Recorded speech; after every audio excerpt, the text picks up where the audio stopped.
Egypt, last great pharaoh of the ancient world. The Ptolemaic dynasty ruled for 300 years. Born 69 BC, Princess of the Nile. Daughter of Ptolemy XII, the flute player. Loving this ancient saga? Like and follow. Egypt weakened, Rome's shadow fell across the Nile. Cleopatra learned 9 languages, none before her had. She studied philosophy, mathematics, and the science of war. The first Ptolemaic ruler to speak Egyptian. Her people called her the new Isis. Father died, Cleopatra ruled with brother Ptolemy 13. She was 18, he was 10 years old. Ptolemy XII's advisors plotted against the queen. Civil war erupted, Cleopatra driven into exile. She raised an army along the Egyptian border. Julius Caesar arrived in Alexandria, 48 BC. He came to collect Egypt's debts to Rome. Caesar found a kingdom torn by civil war. Cleopatra smuggled herself inside a carpet to Caesar. Unrolled before him, their eyes met instantly. Caesar was 52, she was 21. Their alliance changed the fate of the ancient world. Ptolemy XIII was furious, war broke out. Caesar's soldiers were besieged in the royal palace. Caesar set fire to ships, the great library burned. Ptolemy XIII drowned fleeing across the Nile. Cleopatra became sole queen of Egypt. Caesar and Cleopatra sailed the Nile together for months. She showed him the temples, the land, her people. Their son Caesarion born, little Caesar. Rome whispered, Caesar meant to be king. Caesar returned to Rome, Cleopatra followed him. Rome stared at the Egyptian queen with suspicion. The Ides of March, Caesar assassinated, 44 BC. 23 stab wounds, Rome's greatest man fell. Cleopatra fled to Egypt, fearing for her life. Egypt mourned, her protector and lover was gone. Her brother Ptolemy XIV died, Cleopatra alone again. Rome fractured between Octavian and Mark Antony. Mark Antony summoned Cleopatra to Tarsus, 41 BC. He expected a subject, she arrived as a goddess. Enjoying this epic? Drop a like now. Cleopatra's golden barge sailed upriver to meet Antony. Dressed as Aphrodite, silver oars, perfumed sails. Antony was dazzled, Rome's toughest general, conquered. Their alliance shook the foundations of the Roman world. Antony spent the winter in Alexandria with Cleopatra. He abandoned his Roman wife, Rome was outraged. Cleopatra bore Antony twins, Alexander Helios and Selene. Their third child, Ptolemy Philadelphus, followed years later. Antony divorced his Roman wife and married Cleopatra. Rome called it treason, Octavian called it war. Antony gave Rome's eastern territories to Cleopatra. Antony declared Caesarion the true heir of Caesar. Octavian declared Antony an enemy of Rome. Propaganda war, Antony bewitched by the Egyptian queen. Rome voted Antony stripped of all his powers. Octavian declared war, not on Antony, but Cleopatra. Two worlds prepared to clash at sea.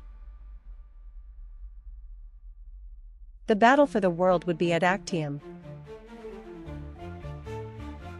Cleopatra financed the fleet, her treasure, her ships. The combined fleet numbered 500 warships. Agrippa blockaded their harbors for months. Disease and desertion plagued the Antony-Cleopatra fleet. September 2, 31 BC, Battle of Actium began. Agrippa's fast ships overwhelmed Antony's heavier galleys. Cleopatra's squadron broke through and fled south. Antony abandoned his fleet and followed her. The greatest navy ever assembled, lost in hours. Antony's land army surrendered, the war was over. Octavian marched on Egypt, the last free kingdom. Cleopatra locked herself in her mausoleum with her treasure. She sent word to Octavian, she would negotiate. Antony received false word that Cleopatra was dead. He fell on his own sword, a mortal wound. Brought dying to Cleopatra, he died in her arms. Cleopatra wept for the man who shared her throne. Octavian entered Alexandria, Egypt had fallen. Loving this history? Smash like and follow. Octavian met Cleopatra in her mausoleum. He needed her alive, to parade in Rome. Cleopatra knew what awaited her in chains in Rome. She had seen Caesar's triumph, she would not bow. She asked one favor, to be buried beside Antony. Octavian granted it, she seemed to comply. August 12, 30 BC, Cleopatra prepared her death. She bathed, dressed in robes, and wore her crown. A basket of figs arrived, inside, an asp. The asp's bite, sacred death of the pharaohs. Cleopatra, 39, died as she had lived, a queen. Her two handmaidens died beside her. Octavian was furious, his prize had escaped him. He buried her beside Antony, as she had asked. Egypt became a Roman province, the last kingdom fell. Caesar Ion, her son by Caesar, was executed. Her children by Antony were raised in Rome. 2,000 years of pharaonic civilization ended with her. Rome became an empire, built on Egypt's wealth. Octavian became Augustus, Rome's first emperor. Cleopatra's Alexandria, the most brilliant city on earth. Her library held 700,000 scrolls. She funded scholars, scientists, and philosophers. She corresponded with kings from India to Spain. Rome never forgot the woman who nearly broke it. Shakespeare wrote, "Age cannot wither her." Plutarch, her voice, an instrument of many strings. She could charm any man in any language.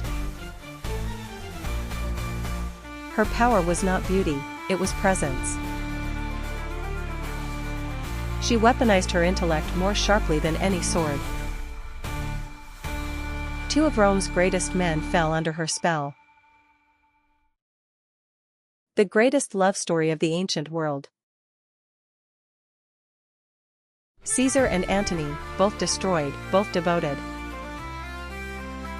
She alone among Ptolemaic rulers loved Egypt's people.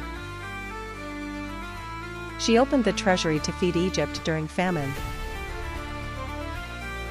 She rebuilt the great temple of Dendera.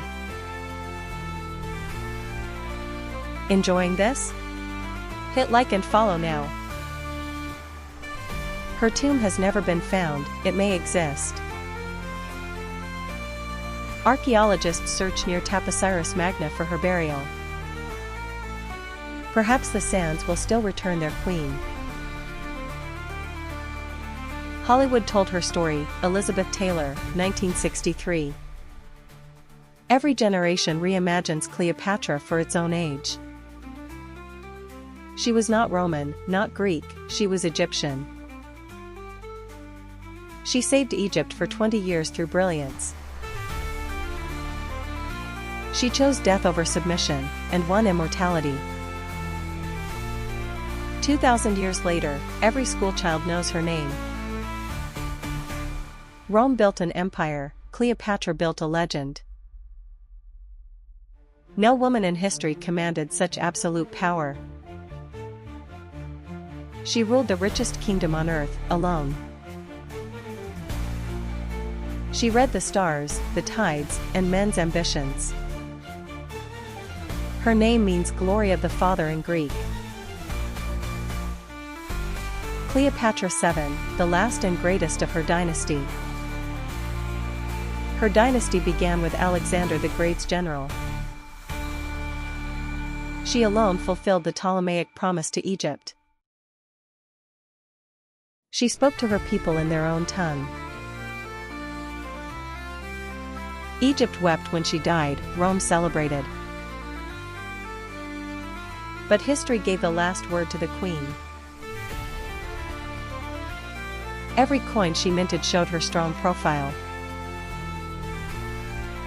She designed her own image centuries before propaganda existed. She used religion, spectacle, and language as weapons. She met Rome on its own terms, and nearly won. The ASP may be legend, poison perhaps more likely. How she died matters less than how she lived. She lived fully, ruled boldly, died on her own terms. Cleopatra, proof that intellect is the sharpest weapon. The Nile still flows past the city she loved. Alexandria still bears the name of her dynasty's founder. Egypt remembers, she was the last true pharaoh.